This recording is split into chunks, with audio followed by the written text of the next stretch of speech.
es momento de seguir aprendiendo de Cristo. ¿Cómo es Él? ¿Qué tan grande es Él? Y por lo tanto, te digo que todos los domingos nos reunimos nosotros. Acepta esa invitación y acompaña a la persona que te invitó, porque vas a encontrar cosas maravillosas que el Señor quiere decirte en su palabra.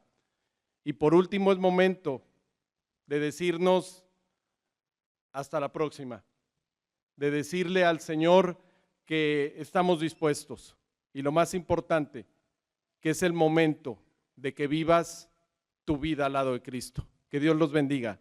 Nos vemos el siguiente domingo. Ahí acompaña a la persona que te invitó porque te quiere mucho. Que Dios los bendiga.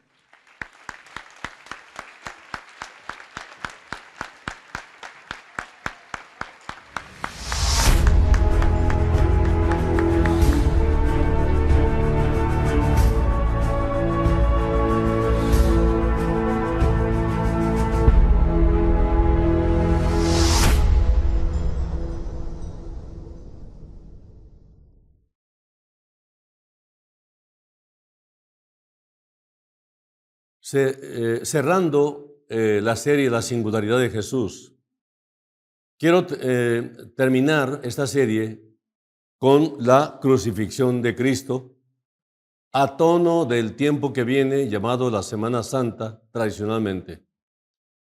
Y este mensaje está basado sobre Filipenses 2, 5 al 11, entre otros versículos. Y aquí el punto es que dice que Dios lo exaltó, dice en el pasaje, que Dios lo exaltó hasta lo sumo, le dio un nombre que es sobre todo nombre, para que en el nombre de Jesús se doble toda rodilla, de los que están en los cielos y en la tierra y debajo de la tierra, y toda lengua confiese que Jesucristo es el Señor, para gloria de Dios Padre. O sea, esto es como cierra el pasaje. Entonces, en nuestra serie, La singularidad de Jesús, aprendiendo sobre los aspectos más destacados de la vida de Jesús, hemos llegado a lo que es preeminente sobre todo lo demás, la crucifixión. Ya sé que se ha hablado mucho sobre este extraordinario evento, ya lo sé, pero deseo ampliar un poquito más al respecto de que Cristo es singular aún ante la muerte. A través de los 20 siglos, quizá un poco más, desde que Jesucristo fue crucificado, se han producido literalmente cientos y cientos de libros por todo el mundo acerca de este evento, es el tema.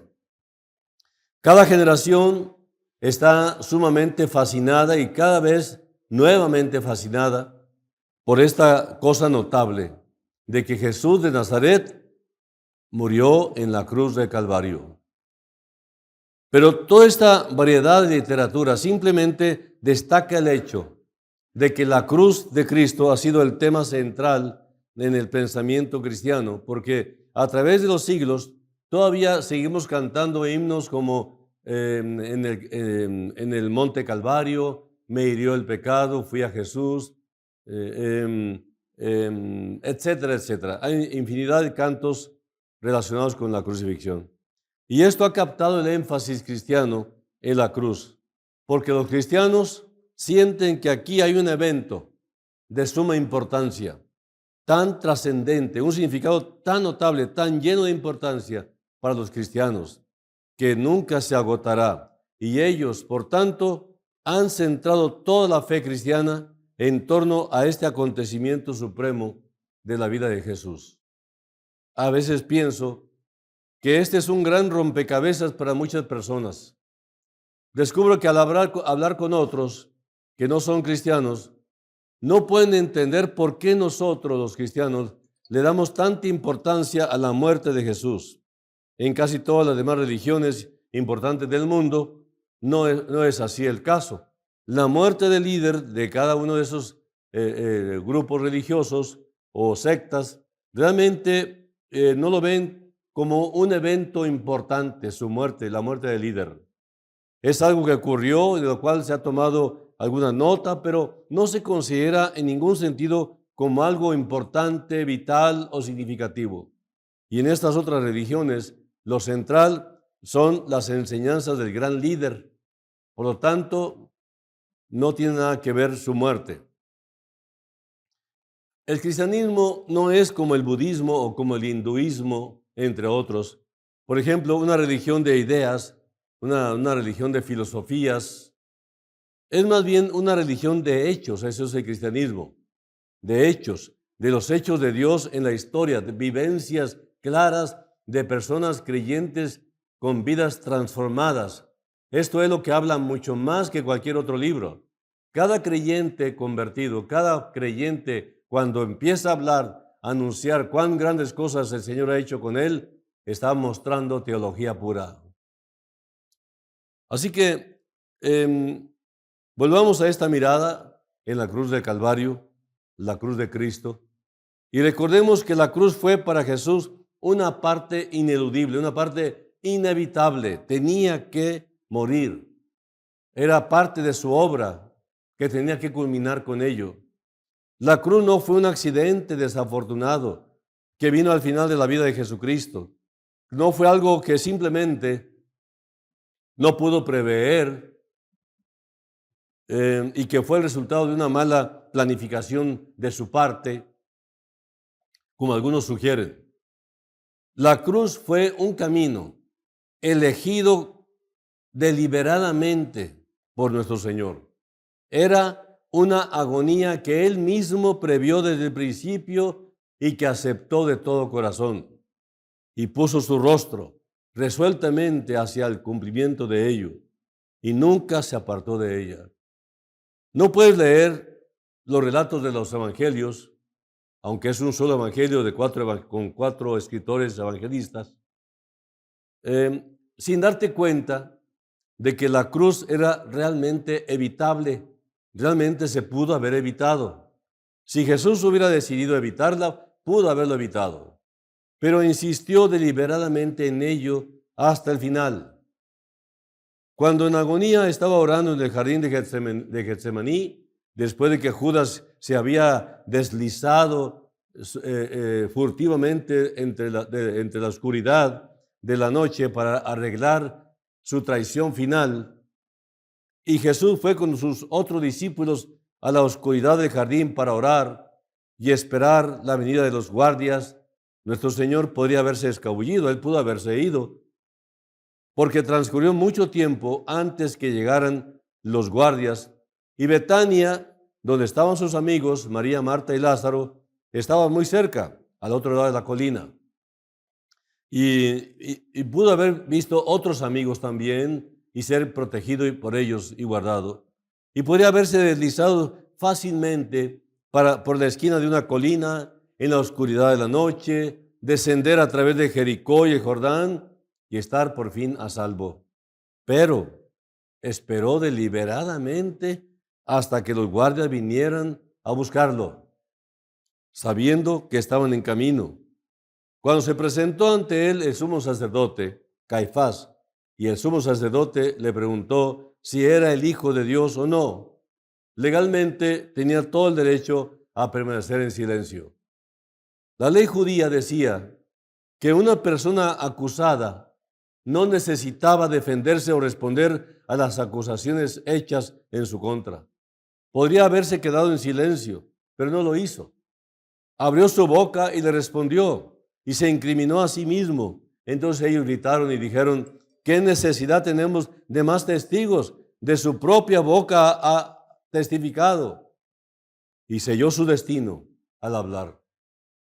Cuando lo llevaron ante el gobernador romano, Pilato, Jesús tenía todo el derecho de hablar en su propia defensa. Esto es en cuanto a la ley judía y ahora la ley romana. Decía que una persona acusada tenía derecho a responder a los cargos que se le imputaban. Pero en este caso se negó a responder a los cargos de Pilato y permaneció en silencio ante sus preguntas y por lo tanto no dejó a Pilato casi ninguna alternativa. No le dio ningún punto de apoyo para encontrar una forma de liberación, a pesar de que Pilato estaba tratando desesperadamente de encontrar una forma de liberarlo. sin poner en riesgo su propia carrera política. Pilato sabía que Jesús era inocente, pero Jesús dejó que todo continuara. Al leer estos relatos, es obvio que lo que Pablo escribe de nuestro Señor es y literalmente cierto. Se hizo obediente, como leímos al principio, hasta la muerte. Jesús no tenía que morir, pero deliberadamente eligió morir. El relato de los evangelios es simplemente la historia de un hombre que está organizando su propia muerte y dirigiendo el proceso por el cual se lleva a cabo. Ante este hecho obstinado de una persona que se quiere morir, Jesús fue deliberadamente a la muerte, la dispuso, la insistió, la buscó. Debemos preguntarnos entonces, ¿por qué hace esto? Cualquier hombre que planee deliberadamente su propia muerte, pues una de dos, o debe estar engañado, debe estar mentalmente perturbado, cualquiera de esas dos cosas. Pero nadie acusa a Jesucristo de estar engañado o de estar mentalmente perturbado. ¿Por qué? Porque entonces la pregunta es, ¿por qué hizo esto? ¿Por qué planeó y planeó y planeó su propia muerte? ¿Por qué insistió en ello? La respuesta es que todo fue planeado para la salvación de los pecadores, es decir, salvar a todo el mundo, como dice Juan 3:16. Tanto amó al mundo el Señor, amó a la humanidad, de tal manera que entregó su propia vida en sacrificio. En 2 Corintios 5:19 dice que Dios estaba en Cristo, Dios en Cristo, reconciliando consigo mismo al mundo, no tomándoles en cuenta a los hombres sus pecados, y nos encargó a nosotros la palabra de la reconciliación. Pablo dice aquí que Dios estaba en Cristo reconciliando consigo al mundo, y el corazón del Padre estaba tan involucrado en la cruz como lo estaba el Hijo. Y creo que no hay nada más significativo y más útil en la fe bíblica de los cristianos que recordar que nuestra fe se basa en eventos, en hechos, en cosas históricas que ocurrieron que nunca pueden ser sacudidas, nunca podrán ser removidas o cambiadas, porque han sido elaborados en el curso de la historia. Estoy convencido de que no necesitamos explicaciones tan complicadas como la de la cruz de Cristo. En eventos de un significado tan profundo como la crucifixión de Jesucristo, el corazón muchas veces se acerca más al significado real que la cabeza. Creo que fue Blaise Pascal quien dijo, el corazón tiene razones que la razón no conoce o ignora. Voy a repetir, esto lo dijo Pascal. El corazón tiene razones que la razón no conoce o que ignora. Y el registro de los evangelios y los relatos de la crucifixión están diseñados para traernos ante nosotros no un relato emotivo y angustioso de la sangre y la agonía y el horror de la cruz. Realmente es asombroso lo discretos que son los registros. ¿Cómo pasa por alto esto y no describe en detalle nada del horror de la agonía de la cruz? Muchos de ustedes vieron una película que se hizo muy famosa, no recuerdo cómo se llama, pero la produjo Mel Gibson o la dirigió Mel Gibson. No recuerdo su nombre, pero realmente esta película muestra horrores de lo que pudo haber sido. Pero, como dicen los que conocen, se quedó corta la película. Porque la narración no la podíamos aguantar de lo que realmente pasó en ese tiempo, antes de la cruz y en pleno momento de la cruz. Pero está diseñado todo para presentarnos de la manera más real y práctica, sin meter los horrores que sufrió. El derramamiento de sangre, el clavar los clavos sobre su cuerpo, pegarlo al madero, levantarlo del madero. O sea, todo este tipo de cosas, sí se habló de eso en la Biblia, pero no dice los detalles. No lo muestra, ¿verdad? Y entonces nos ayuda a ver, por lo tanto, no la sabiduría de Dios, no la programación y la planificación de Dios, sino el gran corazón palpitante de Dios. Dios está enamorado de la humanidad. Jesús está enamorado de la humanidad. Y no quiere que nadie se pierda, sino que todos se arrepientan y sean salvos eternamente.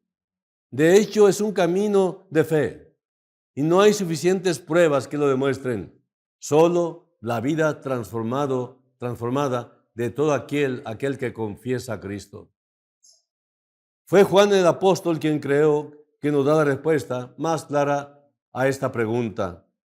¿Por qué murió Jesucristo? ¿Por qué insistía en morir? Cuando escribió en la apertura del libro de Apocalipsis, allá en Apocalipsis 1:5 dice, a aquel que nos amó y se entregó a sí mismo por nosotros y nos liberó de nuestros pecados con su propia sangre. Cristo murió, en otras palabras, porque amaba al hombre. Anhelaba liberarlo de la miseria y la esclavitud del pecado.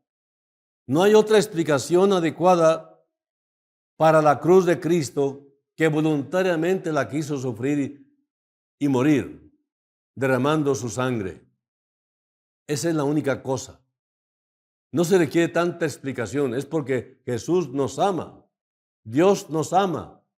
Y este plan, este proyecto de salvación que fue diseñado desde antes de la fundación del mundo, se cumplió en la persona de su amado Hijo Jesucristo.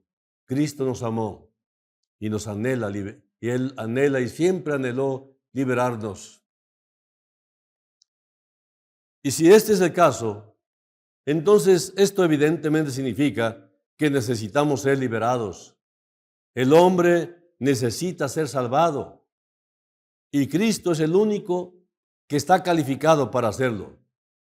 Fíjense, dije único, hablando de la singularidad de Cristo. Y por eso canta el cristiano en la excelsa cruz, me hirió el pecado, fui a Jesús, en la cruz.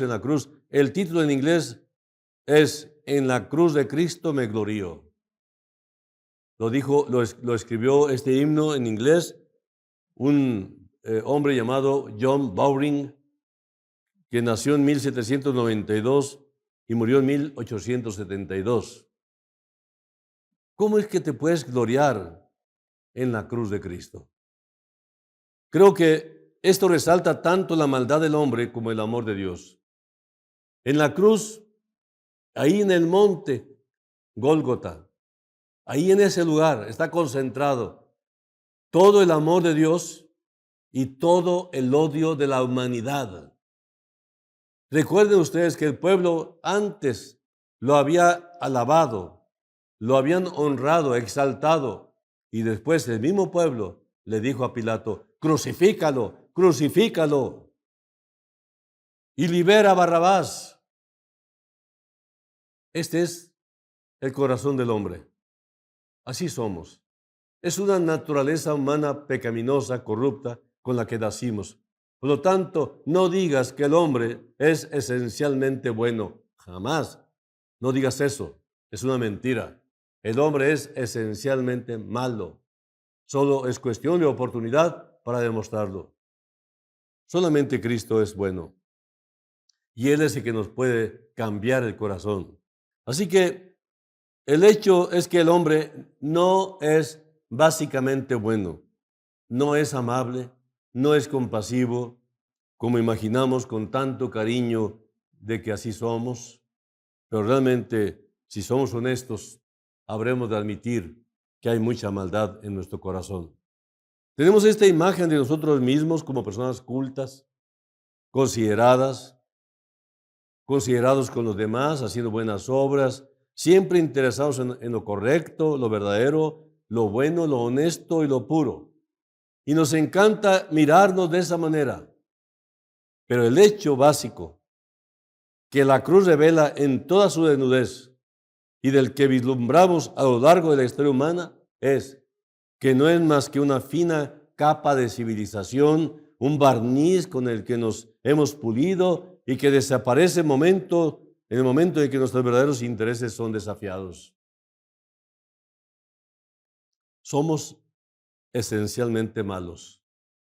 Estaba viendo un video que me enviaron respecto de una bomba que nunca había oído de ella, y esa bomba fue lanzada por los rusos a Ucrania, según dicen, y el video muestra que hay unas personas escondidas con probablemente un celular grabando, y se ve una tremenda explosión roja a cierta distancia, ¿verdad? Y se queda la cámara todavía apuntando, y después de esa explosión roja horrible, surge otra ahí mismo, con la misma bomba, otra explosión arriba de la otra, y sigue la cámara apuntando hacia allá. Y luego viene otra estridente, una explosión espantosa que llenó no sé qué tantos kilómetros a la redonda. Y yo no sé cómo les fue a estas personas que estaban filmando. ¿Realmente eso es corazón bueno? Realmente yo había dicho al principio, dije, ay caray, esta gente, los religiosos, los políticos, la gente, ¿no? Son los que tienen esa tendencia de ser tan crueles. No, es toda la raza humana, incluyendo nosotros también. Esta tendencia de ser el mal, cuando afectas a mis intereses, me vas a conocer, decimos. Pero ¿qué es lo que nos cambió? ¿Por qué somos diferentes? Por causa de que esto que estaba haciendo Cristo en la cruz. Eso es lo que nos iba a hacer diferentes. Y todo aquel que rechaza este acto amoroso no entiende lo absoluto de lo que se está perdiendo. No solamente para arreglar la eternidad, sino para el tiempo presente, disfrutar de una vida abundante, llena de paz y sin culpa.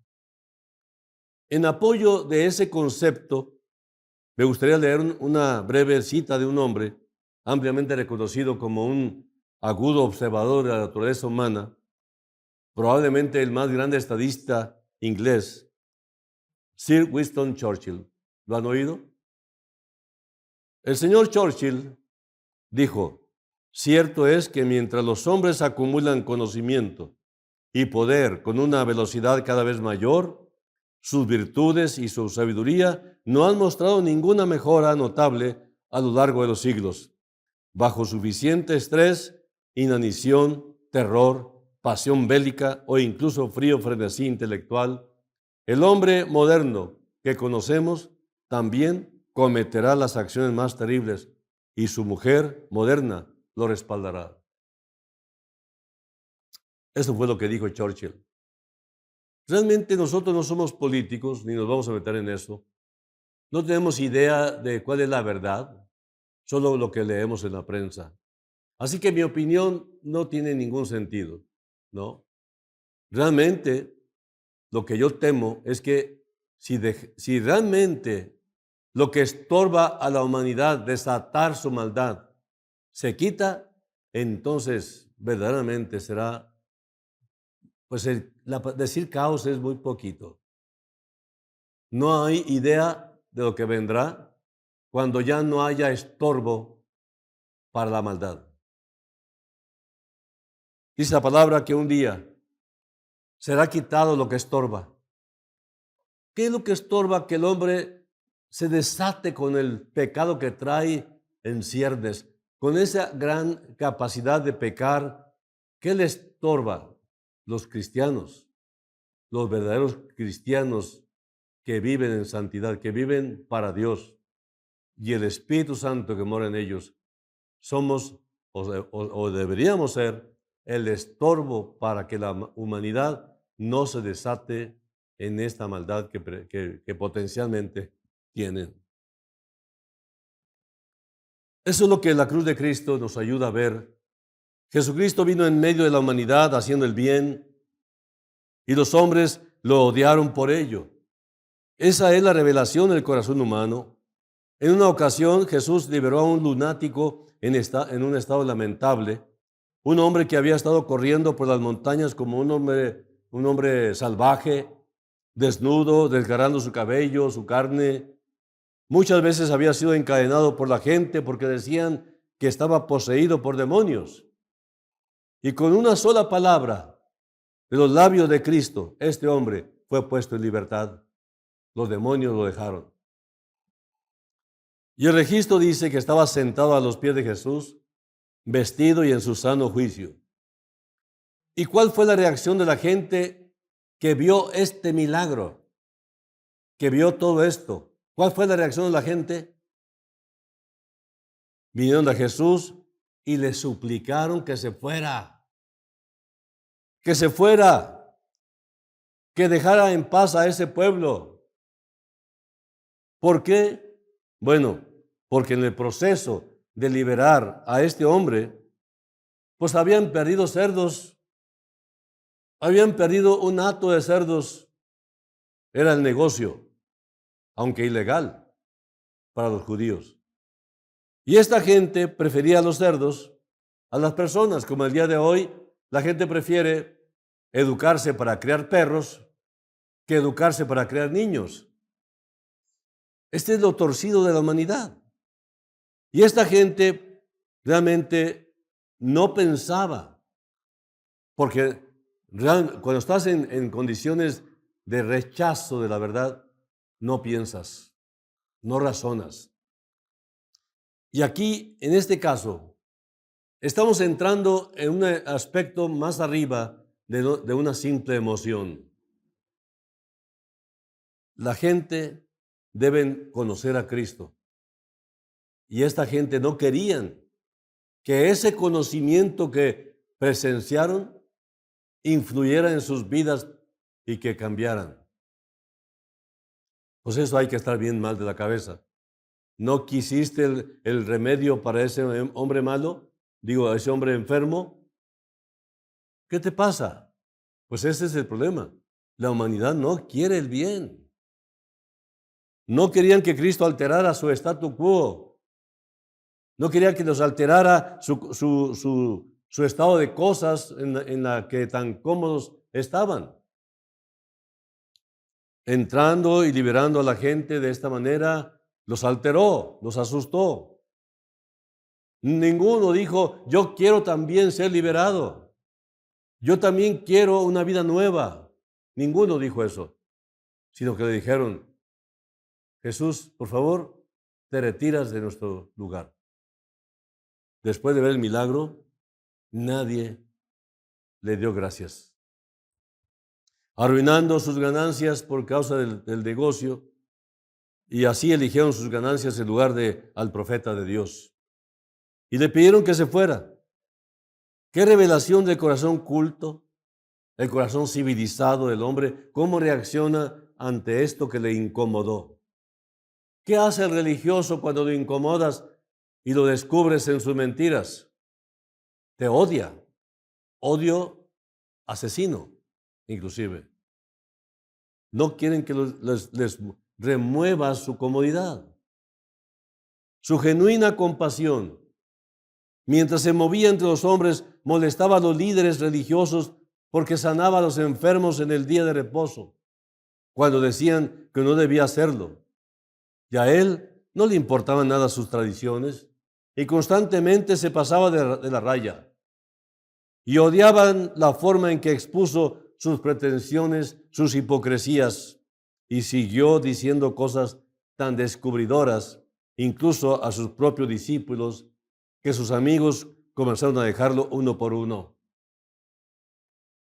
Y como él mismo dijo en Juan 3:19, los hombres no quieren venir a la luz porque aman más las tinieblas que la luz, porque sus obras son malas. Y sin embargo, aunque el odio del hombre creció contra él, hasta que no pudieron esperar más para sacarlo del camino, echaron al viento la justicia para que lo clavaran al madero. Ahí no hubo justicia, ahí les convenía matar, eliminar a aquel que vino a incomodar, que les vino a sacar de su comodidad.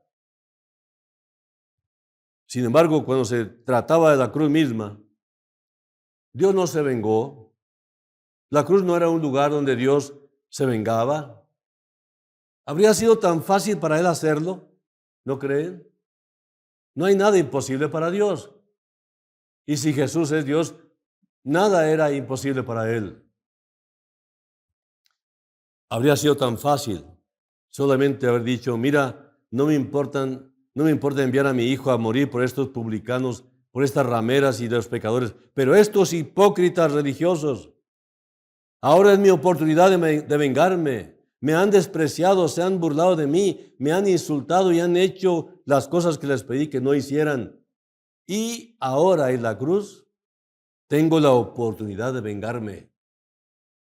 Dejaré que mi hijo muera por los pecadores y los publicanos, pero no por estos hipócritas. Pero ¿saben qué? Dios jamás dijo eso. No lo dijo. Lo más notable para mí acerca de la cruz de Cristo es que también estaba destinada a los fariseos. ¿Se fijan? El amor de Dios a sus enemigos. También lo hizo por sus enemigos. Lo hizo por los fariseos, los hipócritas, Caifás y Anás, a Pilato, lo hizo por Judas, lo hizo por Herodes y a todos los demás. Por eso cuando Jesús clamó, Padre, perdónalos porque no saben lo que hacen, incluía a todos ellos. Fue porque Cristo amaba a estos hombres también e hizo posible librarlos de sus pecados. Pecados de soberbia y codicia, de soberbia y egoísmo, de dureza, de desamor, de odio. Y todas estas cosas que encontramos hoy brotan constantemente en la corriente de la vida humana, causando los disturbios, causando los desórdenes raciales y los desastres de nuestro propio tiempo. Pero Juan dice en Apocalipsis 1:5, a aquel que nos amó y nos libró de nuestro pecado con su propia sangre. Y verás, es de esto de lo que necesitamos ser librados. No es que seamos tan abiertos y abiertos violadores de la ley y la justicia, es que somos tan hipócritas por dentro que violamos todo, pero nos presentamos como justos. Eso es hipocresía. Tapamos constantemente, vivimos una vida por dentro y otra por fuera. Eso es hipocresía. Levantar fachadas y cercas detrás de las cuales llevamos a cabo nuestros asuntos. Ocultamos el odio, la amargura, la venganza con palabras dulces y con dichos amables y a veces con actos amables y sin embargo hirviendo interiormente, a menudo con rebeldía. Y esto es lo que yo admiro de muchos políticos que están muy ofendidos, pero saben hablar con diplomacia. Ahora bien, esto es lo que Dios es lo que está mirando. Se compadece, como se compadeció de aquellos, ahora se compadece de nosotros, de los tiempos modernos. Y en su piedad y en su misericordia, envió a su propio Hijo, al Hijo de Dios, a morir, que en su sangre este poder, el poder de este mal, sea quebrantado en nuestras vidas. Ahora, la sangre no es muy agradable, la cruz no era una escena hermosa y agradable, era una escena de sangre, de sudor y desnudez, de suciedad, de mal olor, de hediondez. Me gustaría pensar que fueron las enseñanzas de Jesús las que hicieron esto. ¿No es así? Quisiera creer que hay algo en mí tan bueno que cuando yo lea el Sermón de la Montaña responderé y querré hacerlo así, y no solo quererlo, sino llevarlo a la práctica. Pero ya sabes, he descubierto que nunca funciona de esa manera. Que el Sermón de la Montaña, aunque lo admiro, aunque puedo leerlo y tengo hambre de él, creo que es una gran cosa. Sin embargo, nunca descubrí que podía hacerlo, porque cuando leo el Sermón del Monte se me hace imposible ponerlo por obra. Pero cuando descubrí que podía hacerlo, hasta que me encontré quebrantado viendo la sangre del Señor Jesús vertida por mí, para transformarme, para cambiar mi mente, para llenarme de sabiduría, la sabiduría de Dios, entendiendo que la vida cristiana realmente es sobrenatural. Como dijo Pablo, porque para mí el vivir es Cristo y el morir es ganancia. Vivir es para Cristo, porque al fin y al cabo si morimos es una ganancia porque estaremos con el Señor.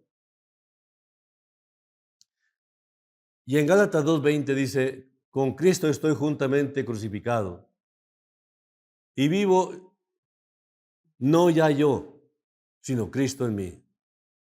Y lo que ahora vivo en la carne, lo vivo en la fe del Hijo de Dios, el cual me amó y se entregó a sí mismo por mí. Así que no había otra forma de sacudir el dominio que el pecado tenía sobre mí, pero por su muerte me di cuenta de lo absolutamente inútil que era que alguna vez llegara a alguna parte tratando de resolver este problema de mi pecado por mí mismo. Y cuando vi esa sangre, supe que Él realmente me quería, me amaba. Supe que me amaba y que me quería. Y atraído por ese amor, vine a Cristo y descubrí que lo que Él dijo era verdad, que el poder del mal en el interior fue quebrantado y que por primera vez lo imposible se hizo posible. Un exhumanista de apellido Davies o Davies, no sé cómo se pronuncia, dijo un día, mientras un hombre alimente la creencia de que puede salvarse a sí mismo, la salvación se le escapará.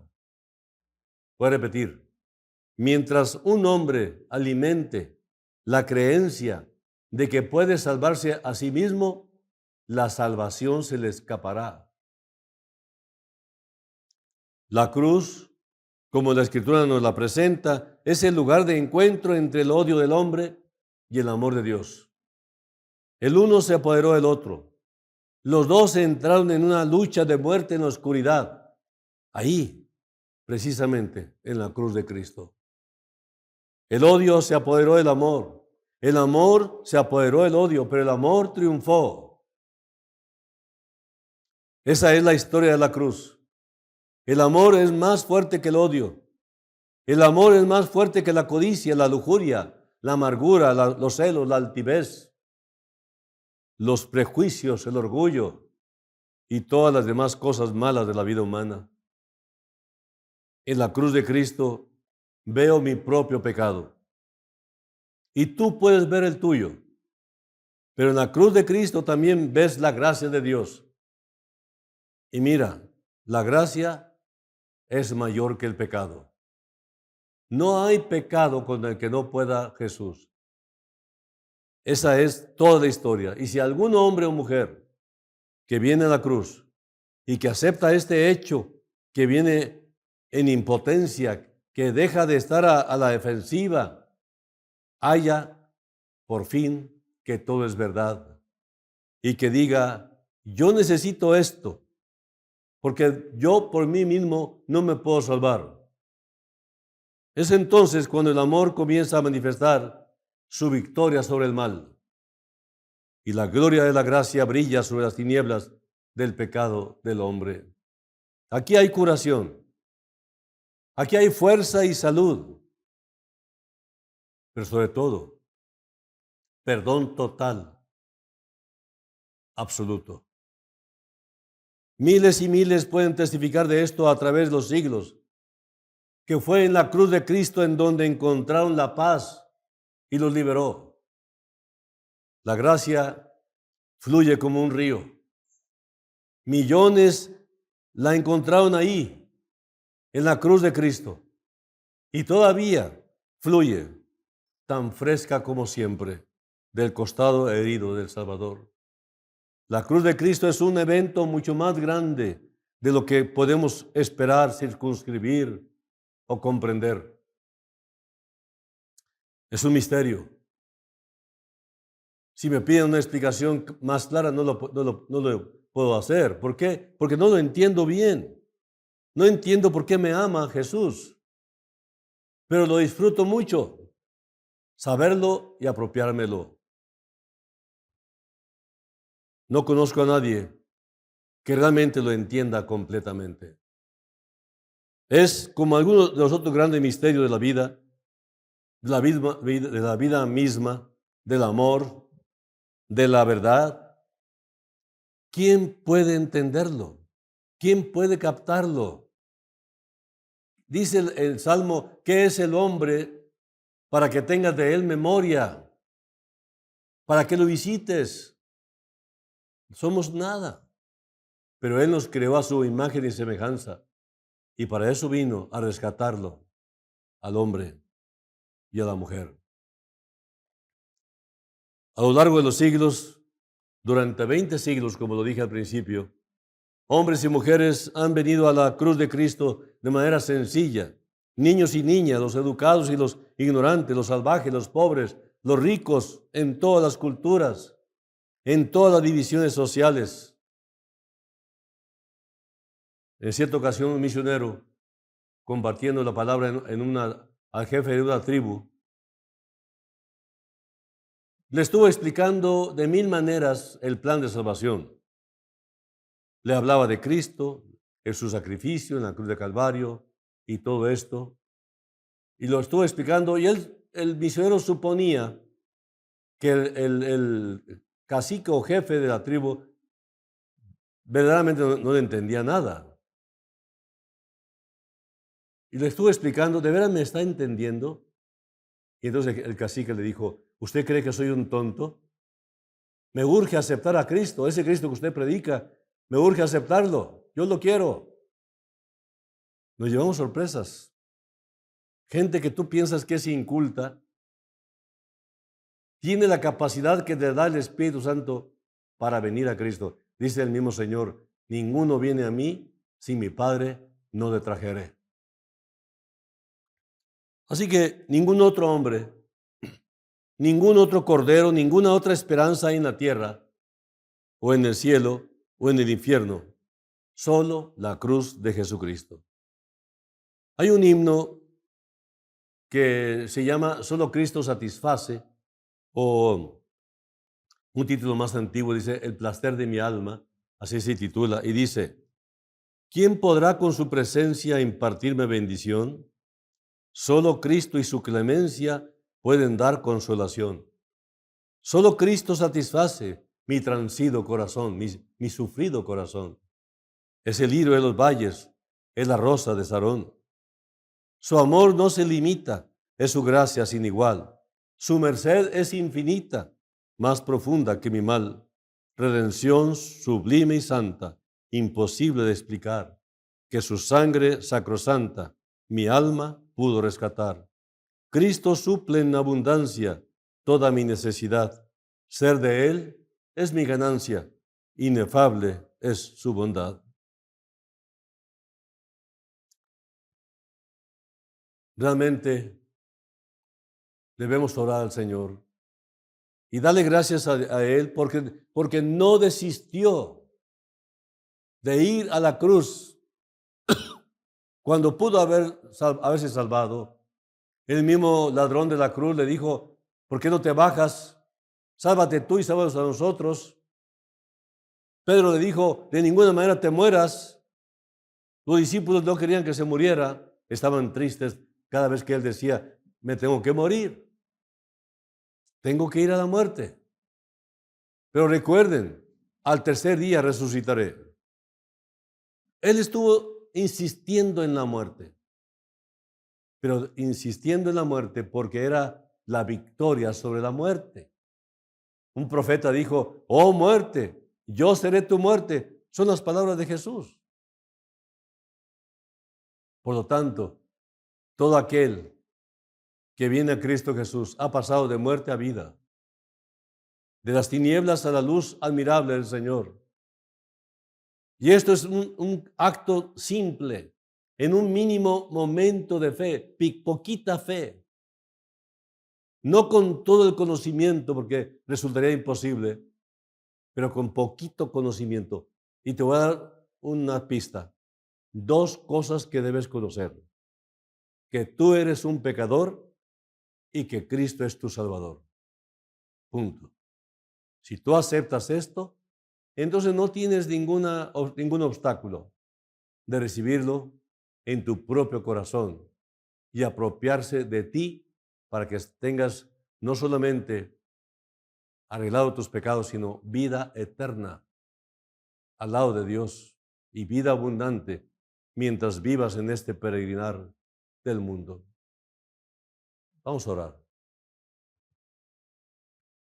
Señor, podemos decir junto con los demás, en la cruz de Cristo me glorío.